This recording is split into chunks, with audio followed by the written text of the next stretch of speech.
I'm Jason Dale, and this is 2 Minutes in the Hills.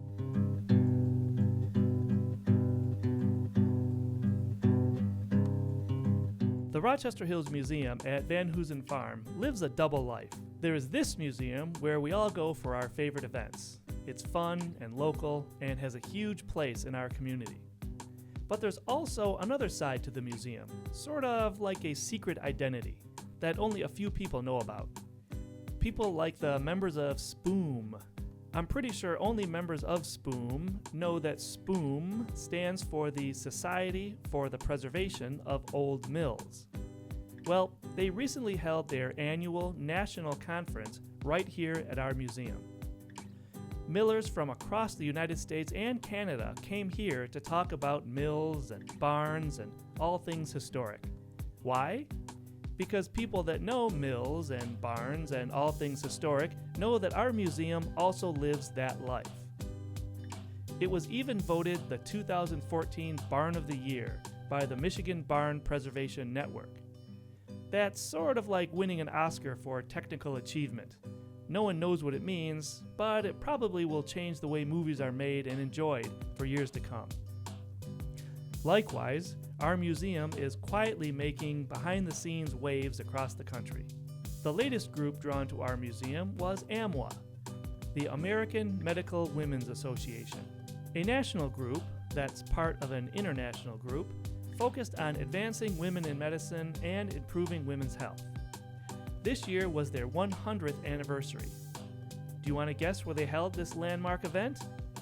Well, Chicago. But a large contingent traveled to our museum the day before the event. Why? Because AMWA was founded by Dr. Bertha Van Hoosen. Dr. Bertha Van Hoosen founded it in 1915, and that was at a time when women were less than 6% of all physicians, so at a time when they were a distinct minority and there was kind of a need for women physicians to get together. And times, of course, have evolved and changed since then, but the organization has always consistently been a forum for networking and mentoring of women physicians, career support for women physicians, and also a large proponent of women's health. Because this is a centennial celebration of AMWA, we thought it would be significant to start the celebration here at Van Hoosen Farm, to visit the farm, learn more about Dr. Van Hoosen, and make that trip down from Michigan to Chicago that she made very often in her lifetime. All the attendees were connected to Dr. Bertha Van Hoosen through their membership in AMWA. However, some had a more personal connection. My mother was a physician and a surgeon, and my mother was visited by Dr. Bertha Van Hoosen in China when my mother was working as a surgeon and physician in Dezhou Mission Hospital in Shandong Province in the 1920s. Our little museum on the corner of Tinkin and Washington Roads was home to an extraordinary woman who has played a big role in the lives of women from around the world. For some, the visit was almost more like a pilgrimage than a tour. It's almost surreal to be in the home where she grew up and walking the same places where she walked and sitting where she sat and saw patients. It was a story, it's a touching story, and really I was surprised that Bertha and Alice and Sarah, they were amazing ladies and pioneers, and I respect Bertha really deeply. As a young doctor, it's looking at everything she's done, her skills, her wanting to learn more.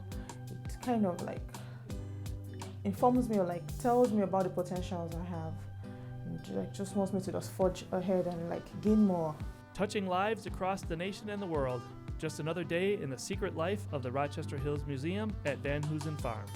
If I had the opportunity to meet and talk to Dr. Bertha Van Hoosen, which would be amazing, first of all, I would probably ask her what we could do better. You know, where is her vision right now, and how have we carried it out for her, and what things are we lacking? I think hearing from the person who was inspired to start all of this would be an inspiration for me. I'd love to shake her hand and hug her.